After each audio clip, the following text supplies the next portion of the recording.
Hello everyone, আমি এখানে আমার মতন করে পেঁয়াজ পোস্ত কিভাবে বানাই সেটাই তোমাদের সঙ্গে শেয়ার করতে এসেছি। তাহলে চলো ঝটপট দেখে নিই। এখানে ফ্রাইং প্যানের মধ্যে 2 টেবিল চামচ সর্ষের তেল দিয়েছি।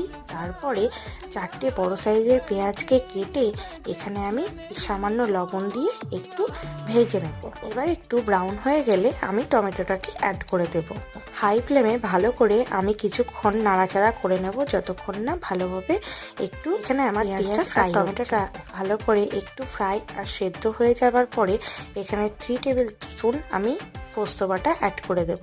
পোস্ত বাটা দিয়ে দেওয়ার পরে সামান্য চিনি দেওয়ার পরে ভালোভাবে আমি নাড়িয়ে নেব। আমি এই জিনিসটা কিন্তু হাই ফ্লেমে দিয়ে ভালোভাবে নাড়াচাড়া করে নেব একটু ভাজা ভাজা হওয়া পর্যন্ত। এটা এবার ভাজা ভাজা হয়ে গেলে আমি নামিয়ে গরম ভাতের সঙ্গে সার্ভ করব। আর ওপর থেকে গার্নিশিং এর জন্য একটু কাঁচা লঙ্কা তোমরা অ্যাড করতেই পারো। ভালো লাগে।